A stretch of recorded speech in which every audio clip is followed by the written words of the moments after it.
فَلَعَلَّكَ بَاخِعٌ نَفْسَكَ عَلَىٰ آثَارِهِمْ إِن لَّمْ يُؤْمِنُوا بِهَٰذَا الْحَدِيثِ أَسَفًا۔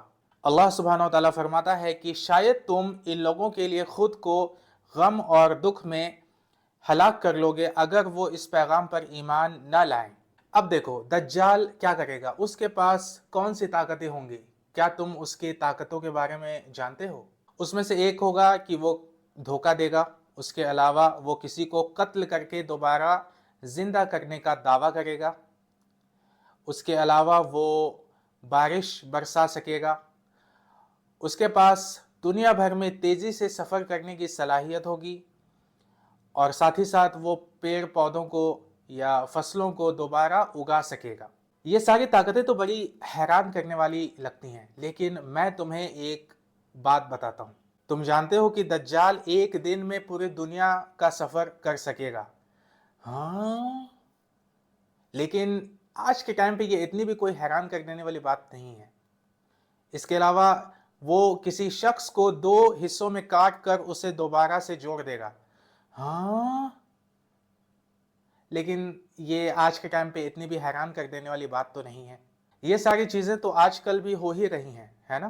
اس کے علاوہ دجال جب بات کرے گا تو پوری دنیا اس کی بات سن سکے گی۔ واٹ؟ لیکن ذرا رکو، یہ اتنا بھی حیران کرنے والی بات نہیں ہے۔ اس کا مطلب یہ ہو سکتا ہے کہ شاید وہ یوٹیوب پر ہو۔ جب صحاباؤں نے سنا ہوگا کہ دجال کیا کیا کر سکتا ہے اور اس کی کیا طاقتیں ہیں تو بے شک صحابہ حیران ہوئے ہوں گے اور کہا ہوگا کہ وہ۔ لیکن جب ہم سنتے ہیں کہ دجال کیا کیا کر سکتا ہے تو ہم صرف کہتے ہیں اچھا۔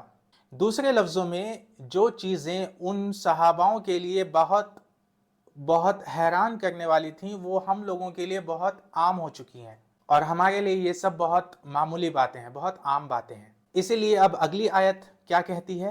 إِنَّ جَعَلْنَا مَا عَلَى الْأَرْضِ زِينَةً لَهَا لِنَبْلُوَهُمْ أَيُّهُمْ أَحْسَنُ عَمَلًا۔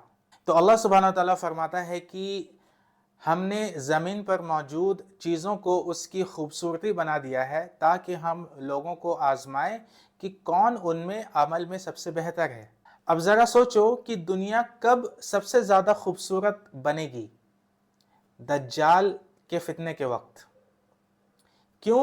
ایسا کیوں ہوگا؟ کیونکہ اللہ سبحانہ وتعالیٰ فرماتا ہے تاکہ ہم لوگوں کو آزمائیں۔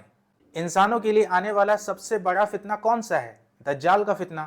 اب دیکھو ساری باتیں آپس میں جڑی ہوئی ہیں، تاکہ ہم، اللہ سبحانہ وتعالیٰ فرماتا ہے کہ ہم لوگوں کو آزمائیں کہ کون سب سے بہتر عمل کرنے والا ہے۔ میں یہ نہیں کہہ رہا کہ دجال آ ہی گیا ہے، میں یہ کہہ رہا ہوں کہ ہاں اس کے ارد گرد جو فتنہ ہے وہ بہت حد تک موجود ہے۔ ایک عمل یہ ہوتا ہے کہ لوگ سازش یا کہانیاں بنانے لگ جاتے ہیں۔ جیسے مثال کے طور پہ لوگ کہتے ہیں کہ دجال ایپسٹین کے آئی لینڈ پر موجود ہے۔ کچھ لوگ ایک آنکھ کے پیچھے بہت زیادہ پڑ جاتے ہیں کہ کہیں پہ بھی ایک آنکھ دکھ جائے کہ بھئی وہ دجال ہے۔ جیسے تمہارا ویب کیم، جو لیپ ٹاپ میں جو ویب کیم ہوتا ہے وہ دجال ہے کیونکہ وہ ایک آنکھ کے جیسا دکھتا ہے۔ یا پھر اے آئی دجال ہے، جس میں اے آئی جو مطلب ایک آنکھ، تو یہ بھی دجال کا فتنہ ہے۔ یعنی وہ ہر جگہ بس ایک آنکھ دیکھنے لگتے ہیں، اور یہ بہت عجیب بات ہے۔ تو تم اس راستے پر بھی جا سکتے ہو، یا پھر یہ سمجھ سکتے ہو کہ جب ایسے حالات آئیں تو اللہ سبحانہ وتعالیٰ ہم سے کیا چاہتا ہے۔ کیا ہمیں یہ کام کرنا ہے کہ ہم ایک جگہ بیٹھ کر یہ بحث کریں کہ دجال کون ہے؟ اللہ سبحانہ وتعالیٰ نے اس دنیا کو خوبصورت اس لیے بنایا تاکہ وہ لوگوں کو آزما سکے۔ اور کس بات کی آزمائش؟ کس بات میں آزما سکے؟ کہ کون عمل میں سب سے بہتر ہے، کون سب سے اچھے عمل کرتا ہے، یا کون زیادہ اچھے کام کرتا ہے۔ اسی لیے اچھے اور صحیح کام کرتے رہیں، کیونکہ اللہ سبحانہ وتعالیٰ ہم سے یہی چاہتا ہے۔